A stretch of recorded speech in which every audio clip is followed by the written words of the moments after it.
Recording. So this class is on the USUFRUCT.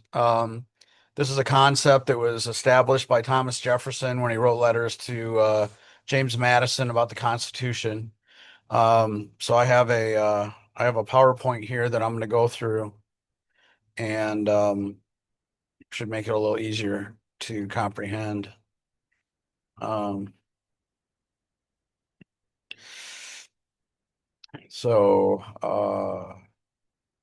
let me share it. There, you guys see that?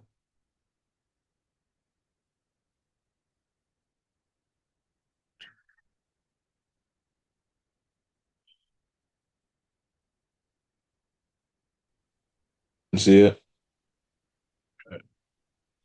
All right, so this video and this ebook that I created for the USUFRUCT is put on by Stark Financial Group. This is the entity that I created to help people learn about um, this the different processes and the different fundamental ideas in this movement. Um, this is just a disclaimer that this is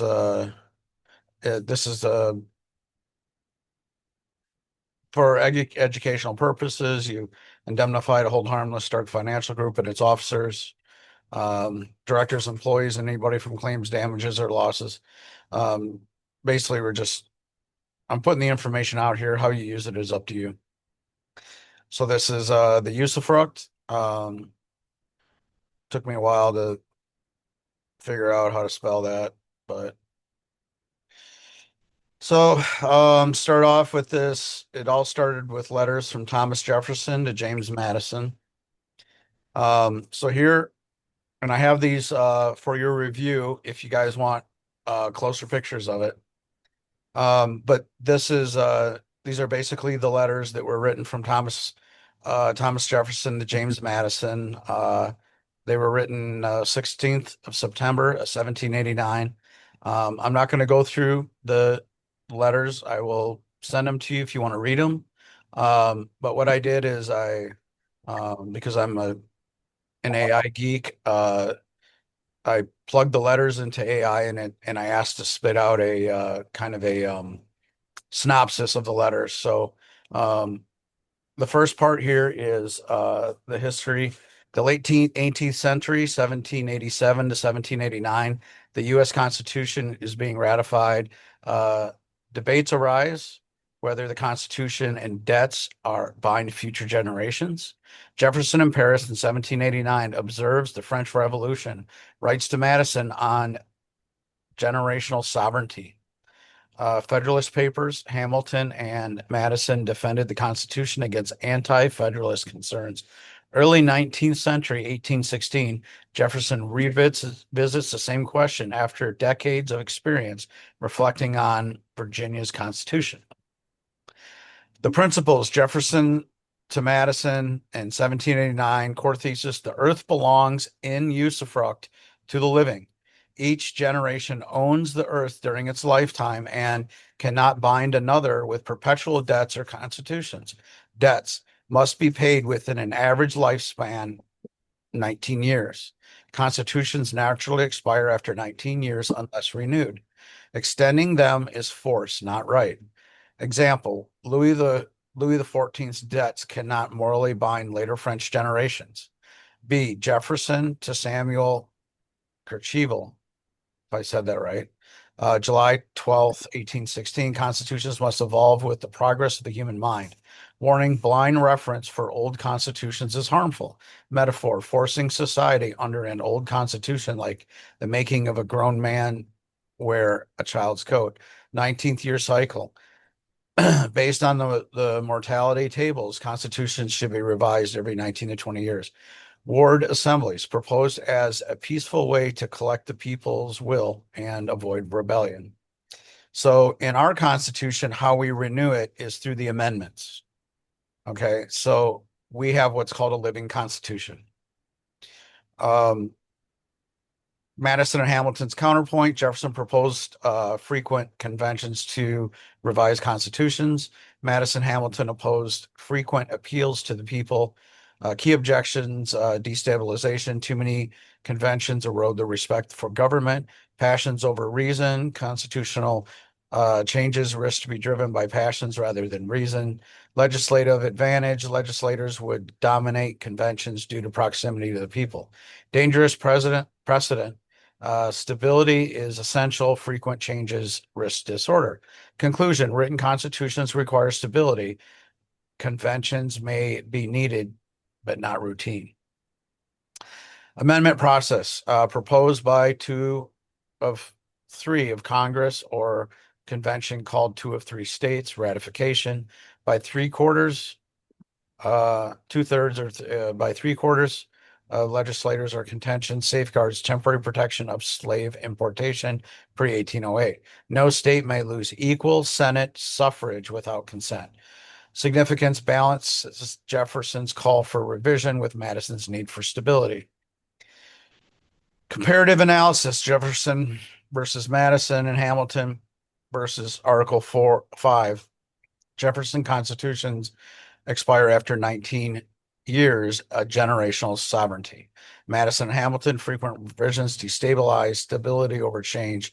Article 5 allows amendment, but not requires supermajorities, balancing change and continuity. Equity, trust, and general ownership. Jefferson's usufruct mirrors trust law. Each generation is trustee of the earth, not absolute owner. Equity, maxim, parallel. Equity regards as done what ought to be done. Constitutions resemble trust instruments, amiable, reformable, but not perpetual without consent. Study questions and reflections. Does Jefferson's 19-year make sense in today's longer lifespan? Is Madison correct that frequent conventions risk unleashing destructive passions? Does Article 5 strike the right to balance between flexibility and stability? Can Jefferson's usufruct theory be applied to today's national debt? Is each generation a trustee or beneficiary of the earth in equal terms? So then we get into the scriptures. God owns everything. Okay, so everything that that I try and teach all comes from the Bible, which is the original book of law, right? So Psalms 24:1, the earth is the Lord's and the fullness thereof, the world and that dwelleth therein. God is the naked owner. Humans are usufructuaries, allowed to use creation without destroying it. Leviticus 25:23, the land shall not be sold forever, for the land is mine, for ye are strangers and sojourners with me. Israelites could only lease use the land, usufruct, but God retained ownership. There's another one in Leviticus that talks about how God says, I give you the land under the soles of your feet. Right? So that's also talking about the usufruct. So what is usufruct? So definition, usufruct is the right to use and enjoy property belonging to another and to take that fruits, rents, crops, profits without damaging or destroying the property. So this is interesting that they bring up crops, because essentially when we grow crops on the land, they're not our crops, right? They're God's. And so he allows that farmer to raise those crops and then take them to market so that the people can use them, right? And yes, we have to pay for food, but the payment that we use to pay for food is how we transfer energy, right? So the farmer transfers energy to create the crops, and we transfer energy to purchase them so that we can sustain our bodies. So that's usufruct. Okay. Contrast, a tenant under statutory law owes rent, while a usufructuary holds equitable rights or beneficial use, subject to preserving the substance of property. Then I created a diagram to help you kind of see this a little bit clearer. So usufruct is one who enjoys something owned by another. Usufructory is one who holds the usufruct, and then the principal is the owner, right? So our children or the next generation would be the principals, right? And we would be the ones that enjoy it. And then the usufructory would be the state or the county or whoever. And this is just generally speaking. When you get in the trust law, it's a little different because our trust create an environment where this is the usufructory is changed a little bit. So here, definition: the real right in civil law to use and enjoy property owned by another, to take the fruits, income, crops, rents, profits of it without owning the property ourselves. So nature of it, it separates ownership in two parts: naked ownership, bare title, held by the true owner; usufruct, the right to use the enjoyment held by usufructory. Example: a father leaves his house to his children. They are the naked owners, but grants his wife usufruct for life. She can live in it or rent it out, but cannot sell the house itself because it's owned by the children. Usufructory definition: a person who holds the usufruct role, the exercise of rights of use and enjoyment must be preserve the substance of the property for naked owner. Duties: maintain the property, not destroy the fundamental, alter it, return it at the end of the usufruct term. Example: in the scenario above, the widow is the usufructory of the house.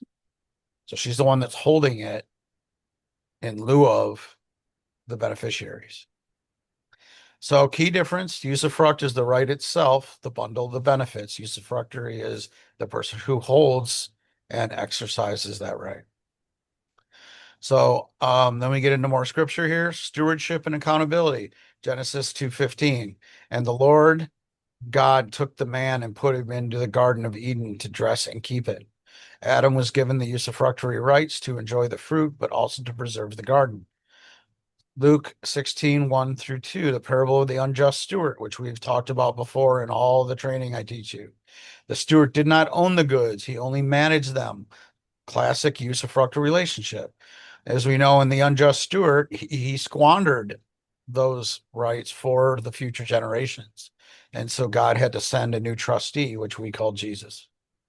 1 Corinthians 4:2, moreover, it is required in stewards that a man be found faithful. The usufructory is accountable to the true owner and how he uses the property. So this is also what we talk about as being an honor. If you are not in honor, right, you don't have the right of usufruct, right? You have to be in honor. You have to, in order to be a just trust, you have to be a just trustee in order to take advantage of that. So here you ask, what can I use this for? Okay, well, let's start here with eviction, right? Shift jurisdiction. If you're treated as a tenant, eviction follows statutory landlord-tenant law. If you assert usufructory rights under trust equity, you move that matter into a different jurisdiction, private use and trust law. Trust framework. You can claim that property held in trust or under a state administration as the beneficiary or the usufructory. Have the right of use while the landlord or the bank holds the bare legal title as trustee. Preservation duty. You must acknowledge your duty not to waste or damage the property. Equity requires he who seeks equity must do equity. This strengthens your standing to claim protection. All right, strategies. Okay, notice of usufructory rights. If you're going to claim the usufruct, you have to notify them. This is like as a private person, private individual, right? Your biggest the most powerful tool you have is the right to notice. So draft a notice, declaration that you're occupying the statutory as a statutory tenant, but exercising usufructory rights tied to the trust estate res. Example: I am in possession of a usufructory beneficiary, not as a tenant. The property is held in trust, legal title in one party, equitable usufruct in another. Rebut presumption of tenancy. Eviction presumes the commercial tenancy contract. You can rebut by declaring the landlord-tenant relationship exists, only usufructory enjoyment tied to equitable estate. Invoke equity. File or tender an equitable petition, bill in equity, notice of trust, or declaration or declaratory relief. Okay. That recognizes your usufructuary interest. Courts of equity will often pause eviction proceedings in genuine trust equity issue is raised. This is one of the big things that we teach in the advanced trust group is how to file a bill of declaratory relief. A bill of declaratory relief is something that you establish before your rights or before a money judgment is established that makes sure that your rights are being recognized. Okay. Conditional tender of rent. Instead of rent, you may tender a usufructuary acknowledgement or set off showing that the fruits of the property are preserved and any surplus value can be settled in equity. Practical outcome, if unchallenged, your usufruct claim may prevent eviction by showing that you're not a debtor tenant, but a beneficiary user. If challenged, you may need to force the court into equity jurisdiction showing the landlord has legal title, but not beneficial ownership, and you hold equitable usufructuary rights. So understand what's happening here is when you sign a lease with somebody, you then possess the property, which gives you equitable right. You don't have legal ownership of the property, but you have the equitable ownership. You have equitable rights to that property. So if you establish your usufructuary rights in that property and establish that not only that it isn't being destroyed, but you're actually improving the property, you can fight tenant eviction. Long term, the strategy often leads to negotiation, trust-based settlement, or conversion of rent into trust arrangement rather than eviction. Fruits principle, more Bible scriptures. Deuteronomy 20:19 through 20. During war, Israel could use fruit trees for food, but not cut them down. Direct usufruct principle, use the fruit benefits, but preserve the tree, the substance. Matthew 21:33 through 41, parable of the vineyard. The husbandmen were entrusted to enjoy and use the vineyard usufruct, but they tried to seize ownership, leading to judgment. John 15:5.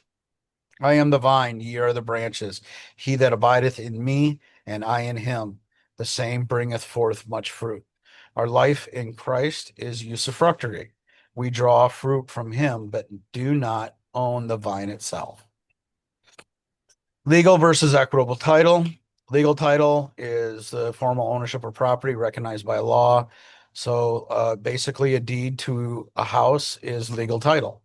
Rights, the legal title has the right to control, transfer, dispose of the property. Courts of law recognize and enforce this.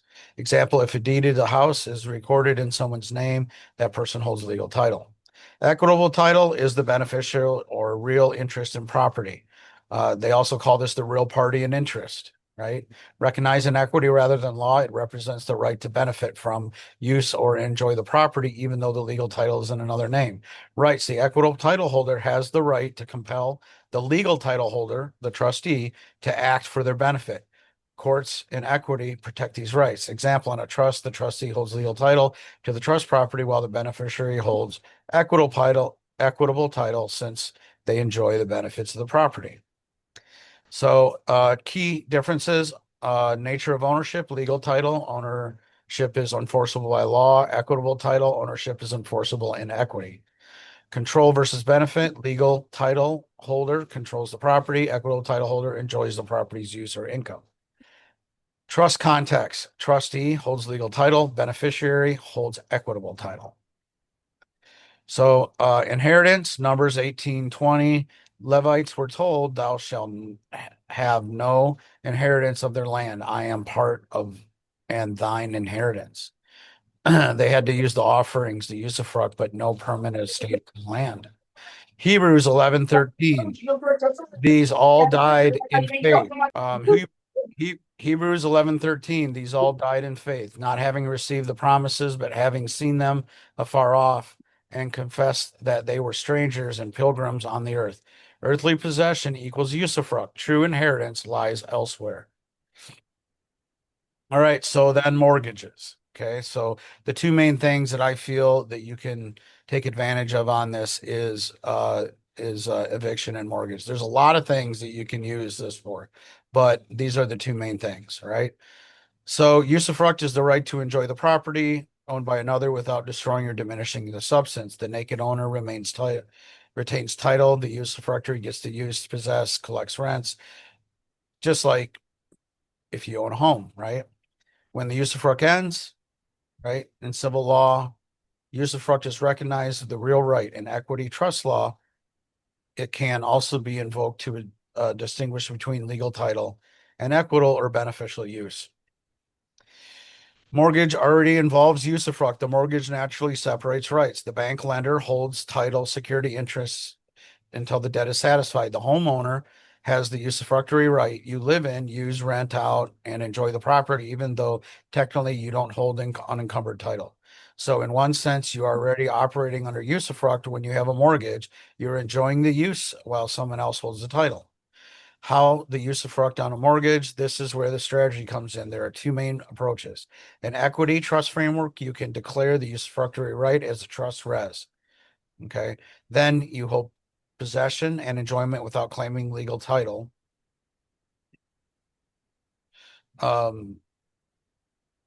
This frames your role as a beneficiary of the usufruct, not as a debtor, shifting an interpretation from one mortgage debt. I am using and maintaining property. The lender retains naked title.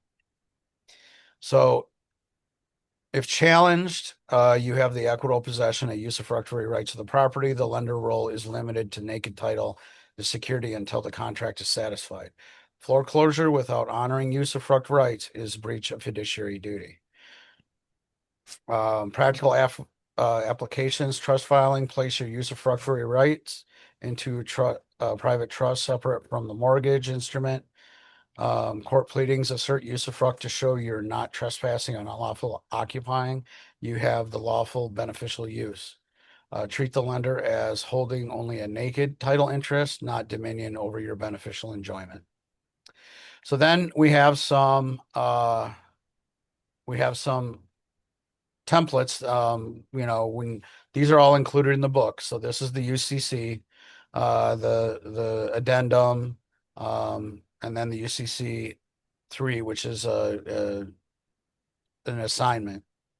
And then we have the lien. You got to create a voluntary lien, and then you got to have a contract, right? So there's that information. Equity in scripture, Matthew 25:14. The servants were usufructuaries of the talents, allowed to use to increase them, but not the true owners. 1 Peter 4:10.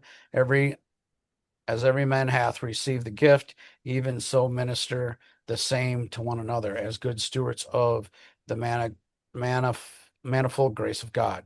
Gifts are to be used fruitfully without claiming ultimate ownership.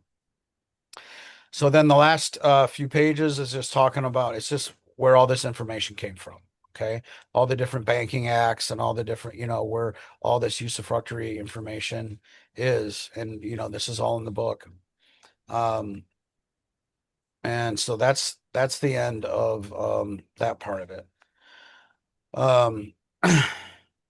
And then I have some I don't have a whole lot of time left here. I have some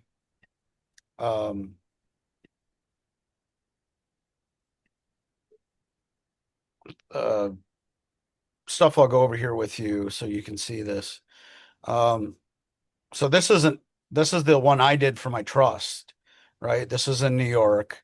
So it just starts out as me, my all caps name, and then the additional debtor is my trust, and then I'm the beneficiary because I'm the one that benefits from it. And then there's this collateral security interest. This is my living trust that I ran in a paper. This is the trust number that I recorded in Georgia. And then this is the declaration of the trust deed, right? Legal ownership right here, trust deed, right? And then there's my lien. voluntary lien, and then my contract. And so that's all filed on the record in New York. Okay. So I'm going to show you another one. Yeah, it's not. I thought it was just me, but Santos just said that. Can you guys not see this? Started the collateral, I think. Can you guys see the collateral? Yeah, you were just breaking up. Okay. So this is the collateral statement. And then these are just, because I did this one on my trust. So this isn't just a regular usufructory UCC one. Okay. This next one is my brother's that I did on the mortgage of of a house that him and I own together. And this one's in California, so it looks totally different. But this one isn't using a trust. So it's just got your description here, and they don't have your regular UCC documents, but this is how you would do it in California. Okay. Here I put this in here so you guys can kind of see it. This is the advanced trust. This is they call this a registered mail trust. This is something that this is a service I offer to show you guys how to do it. The content to make this trust is not mine. The only thing that I'm doing in the advanced trust group is I'm showing you how to do this. I am walking you through the stages of this because this took me 6 months to a year to complete. But this, and let me get down to it.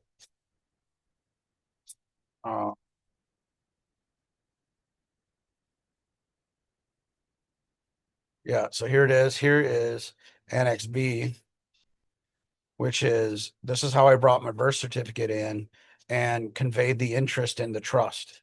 So I can't bring the birth certificate into trust because I don't own it, but I brought the interest of it into trust.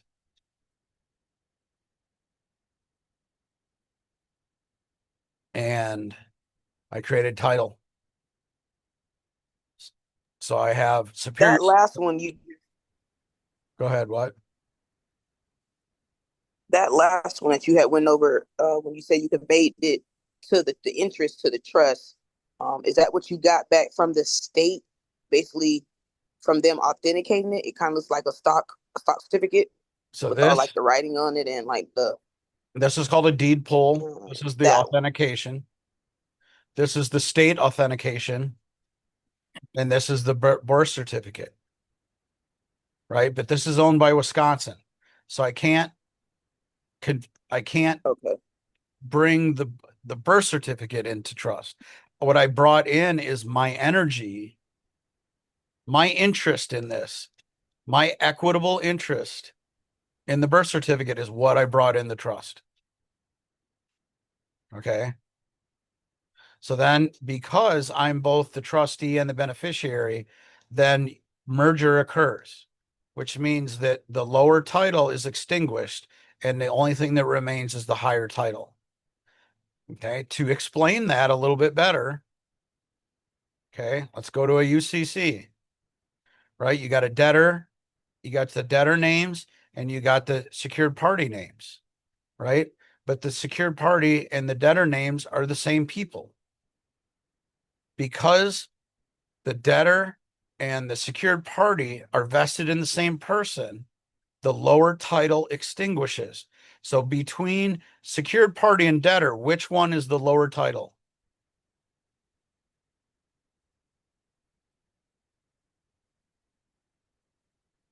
Anyone? The debtor is the lower, the debtor is the lower title. The secured party is the higher title. When both are vested in the same person, the lower title extinguishes. The debtor is gone. There is no more debtor. There is only a secured party. Does that make sense? So that's what we're doing here in trust, right?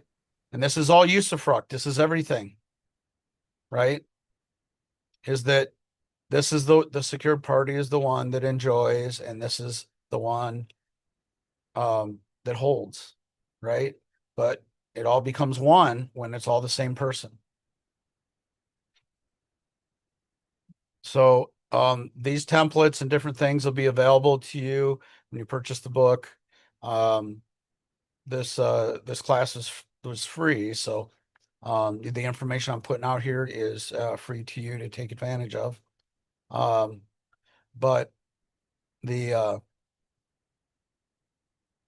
I'll be selling the book. I don't know when I'm going to price it at yet, but I'll figure that here in the next day or so, and then I'll put it out into the group. So if you guys want to use this to the different things you're trying to do in your lives, you're welcome to it.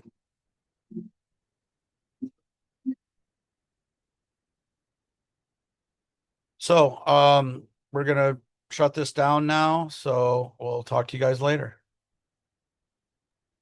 Thank you, Kent. I definitely Thank you, appreciate it. Ken. Yeah, Drop have a the good price day. of the book in the group. I'll be on the Yep. lookout. Yep, thank you.